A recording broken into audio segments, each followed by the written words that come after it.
আসসালামু আলাইকুম। Chart canvas চ্যানেলে সবাইকে স্বাগতম। আশা করি সবাই ভালো আছেন। আজকে আমরা একটা নতুন ভিডিও নিয়ে এসেছি। আজকের ভিডিওতে আমরা মিউচুয়াল ফান্ড নিয়ে আলোচনা করব। স্পেশালি আমাদের বাজারে যে ক্লোজ এন্ড মিউচুয়াল ফান্ডগুলো আছে বা যেই মিউচুয়াল ফান্ডগুলো আমাদের বাজারে লিস্টেড আছে সেগুলো নিয়ে আমরা আলোচনা করব। আজকের ভিডিওতে আমরা দেখার চেষ্টা করব যে মিউচুয়াল ফান্ডে ইনভেস্ট করলে কেমন রিটার্ন পসিবিলিটি আছে সেটাই আমরা অ্যানালাইসিস করার চেষ্টা করব। তো ভিডিও শুরু করার আগে একটা ডিসক্লেমার দিয়ে নিচ্ছি, এই ভিডিওটা এডুকেশনাল পারপাসে তৈরি করা একটা ভিডিও। এই ভিডিওতে আমি কোনো ধরনের কোনো ইনভেস্টমেন্ট সাজেশন দিচ্ছি না।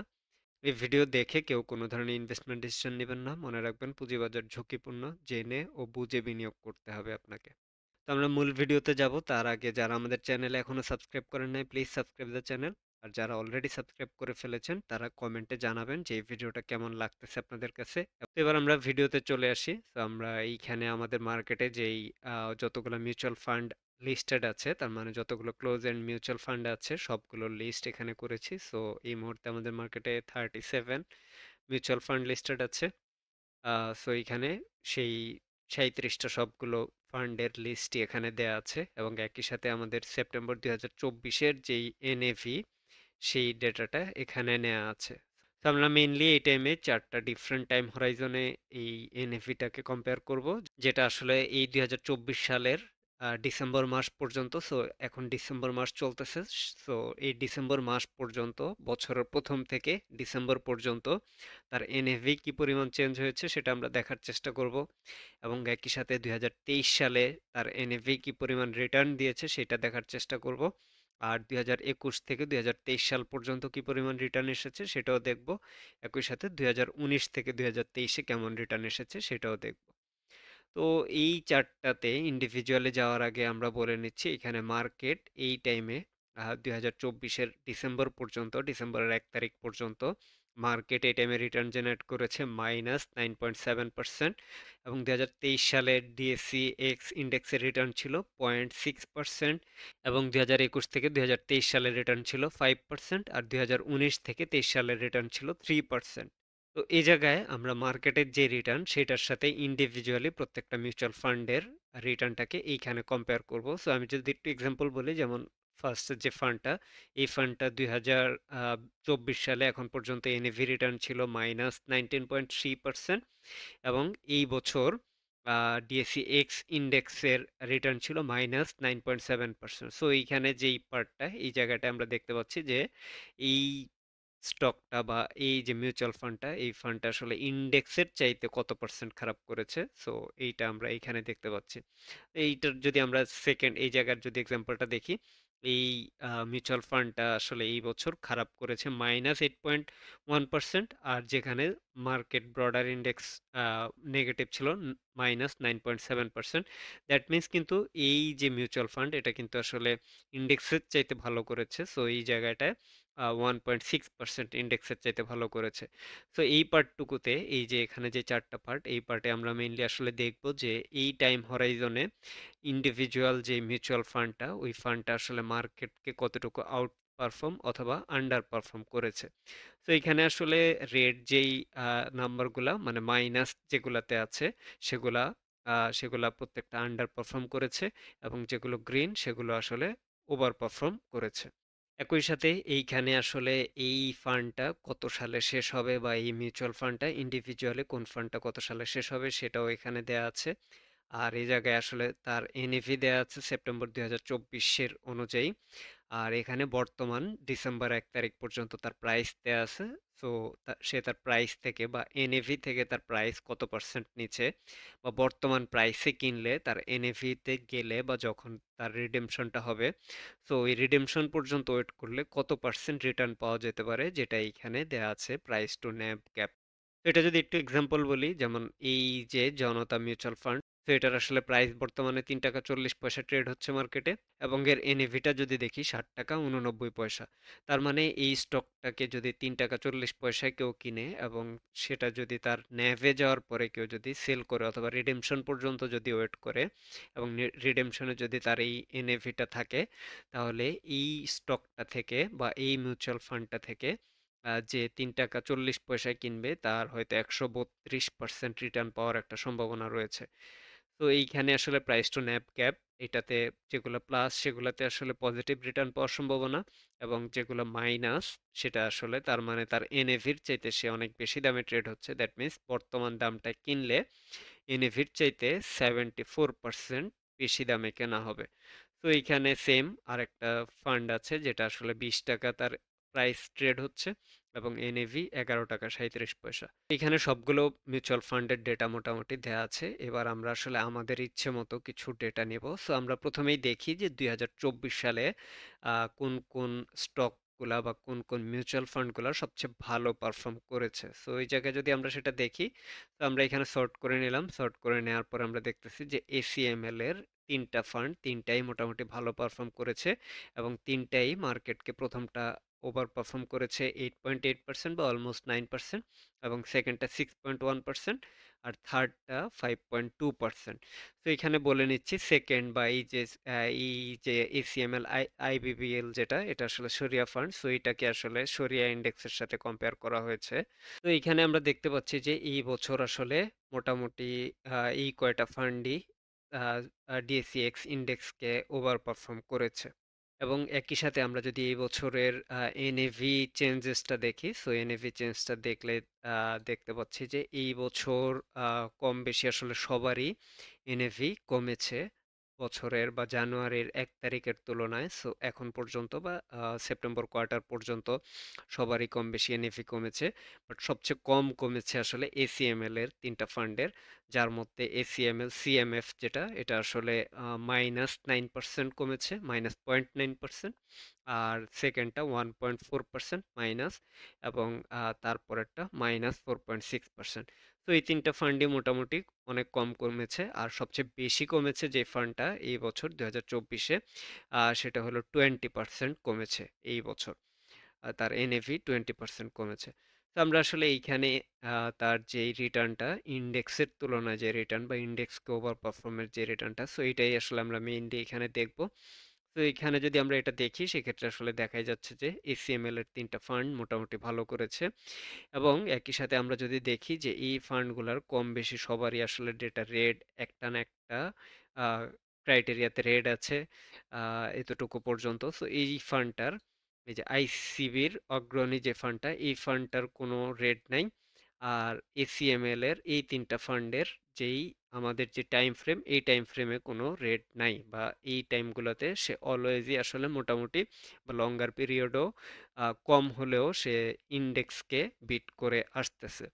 যাই হোক, এবার আমরা আসলে এখান থেকে টপ কয়েকটা ফান্ডের তাদের পোর্টফোলিওটা একটু দেখে নিব। সো পোর্টফোলিও দেখার আগে আমরা প্রথমেই দেখি যে এইখানে যে 3টা ফান্ড, তো এই ফান্ডটাতে এসিএমএল এর যে গ্রোথ ফান্ড, এই ফান্ডটাতে কেউ যদি এই ফান্ডটাকে এখন 4 টাকা 80 পয়সায় কিনে, তো এই ফান্ডটা থেকে সে 100% রিটার্ন পর্যন্ত জেনারেট করতে পারবে, এবং এটা কিন্তু রিডিমশন হবে 2029 সালে।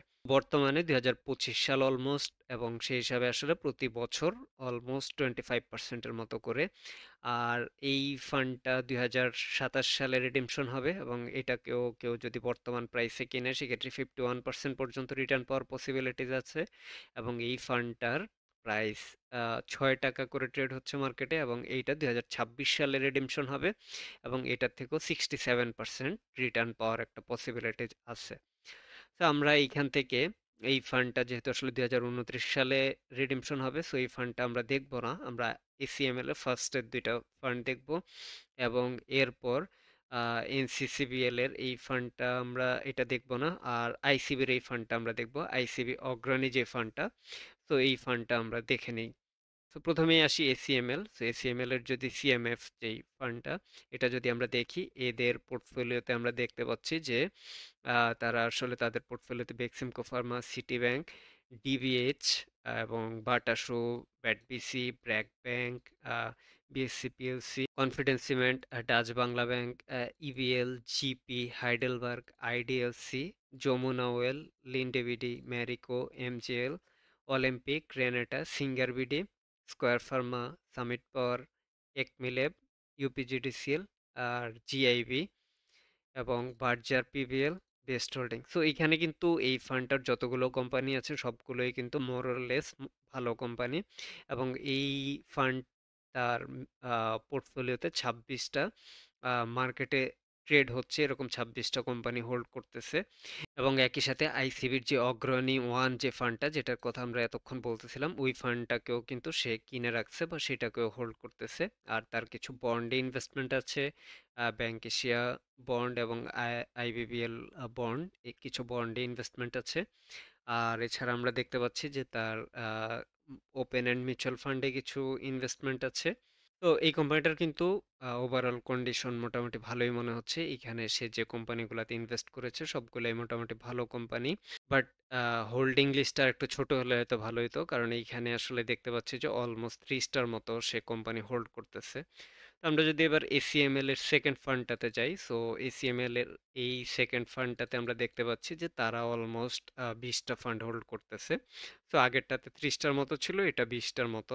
তো এটা কিন্তু আরেকটু বেটার মনে হচ্ছে।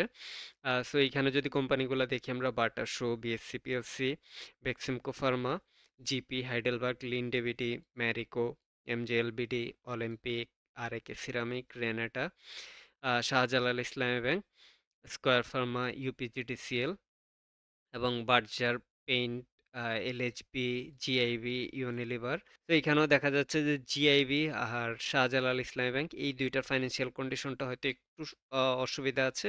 বাট ওভারঅল বাকি যে কোম্পানিগুলো আছে সেগুলোর অবস্থা কিন্তু মোটামুটি ভালো। বাট এই ফান্ডটার কিন্তু একটা বেক্সিমকো সুকুক বন্ড নেওয়া আছে। সো এই বন্ডটার আসলে এই বন্ডটা কেমন পারফর্ম করবে ওভার দ্য টাইম সেটা একটা দেখার বিষয়। এছাড়া কিন্তু এই কোম্পানির যে ইনভেস্টমেন্টগুলো আছে সেগুলো মোটামুটি ভালো ইনভেস্টমেন্ট। আর এই কোম্পানির টাকাও প্রিমিয়ার ব্যাংক এবং এক্সিম ব্যাংকে রাখা আছে। সো এটা যেহেতু আসলে একটা শরিয়া ফান্ড এবং আইবিবিএল শরিয়া ফান্ড দেখতেই পাচ্ছেন। সো এটা আসলে ইসলামী ব্যাংকের সাথে ওরা এই ফান্ডটাতে কোলাব করতেছে। তো এই ফান্ডটা যেহেতু শরিয়া একটা ফান্ড, সেক্ষেত্রে যারা হয়তো শরিয়া ইনভেস্টমেন্টের অপরচুনিটি খুঁজতেছেন তারা হয়তো এই ফান্ডটাকে নজরে রাখতে পারেন। এটা আসলে শরিয়া ইনভেস্টমেন্টের জন্য হয়তো একটা ভালো ইনভেস্টমেন্ট হতে পারে হয়তোবা। যেহেতু তার এইখানে পোর্টফোলিওতে মোটামুটি ভালো স্টক আছে এবং এইখানে আমরা দেখতে পাচ্ছি যে এই মিউচুয়াল ফান্ডটাতে আসলে আপসাইডও 50%-এর মতো আপসাইড আছে তার প্রাইসে। আর এনএভি বর্তমানে মার্কেট যেহেতু অনেক বটম একটা অবস্থায় আছে, সো এনএভিটা আসলে আরেকটু বাড়বে বা মার্কেট যদি বুল রানে যায় 2025 সালে বা 26 সালে, সেক্ষেত্রে এটার যেহেতু ফান্ড এন্ড হবে আসলে 2027 সালে, তো সেক্ষেত্রেও হয়তো এটাতে আরেকটু বেটার বা আরেকটু ভালো একটা অপরচুনিটি আসতে পারে। এবার আমরা আসলে আইসিবির যেই অগ্রণী ফান্ডটা, সো অগ্রণী ফান্ডটা একটু দেখবো আমরা। সো অগ্রণী ফান্ডটা যদি দেখি, এইখানে দেখতে পাচ্ছি যে এই ফান্ডে 50টা স্টক বা 50টা কোম্পানি তারা হোল্ড করতেছে এবং একই সাথে লিস্টেড মিউচুয়াল ফান্ড আরও 5টা। সো আসলে 55টা কোম্পানি তারা হোল্ড করতেছে। তো এটার আসলে কোম্পানি লিস্টটা একটু বেশ বড়। যেমন ব্যাংকেই 8টা ব্যাংক হোল্ড করতেছে এবং সিমেন্ট সেক্টরে 2টা সিমেন্ট। তো এটাও কিন্তু খুব বেশ ভালো পারফর্ম করতেছে, বাট এর কিন্তু আসলে হোল্ডিংস লিস্টটা একটু বড়। এটা আরেকটু ছোট হইলে হয়তো আরেকটু ভালো হইতো এবং আইসিবি হয়তো সেটাতে আরেকটু মনোনিবেশ করতে পারতো। আর আইসিবির স্ট্রাকচারাল কিছু চেঞ্জ যেহেতু আসতেছে বা আসছে, এবং একই সাথে আইসিবি যেহেতু কিছু ফান্ড পাবে, তো ওই ফান্ডটা হয়তো তাদের এই মিউচুয়াল ফান্ডে আসবে না। বাট স্টিল আইসিবি যদি আসলে মার্কেটে যে ফান্ডটা পাবে সেটার জন্য যদি মার্কেট ইভালুয়েট করা শুরু করে, সো এইখানে হয়তো সে কোনো অপরচুনিটি খুঁজে পেলেও পেতে পারে। তো আইসিবির এই ফান্ডটা আসলে ওভারঅল খারাপ মনে হচ্ছে না। আমরা যদি এইখানে দেখি যে আইসিবির এই ফান্ডটা তো আসলে 41% একটা আপসাইড আছে দেখা যাচ্ছে।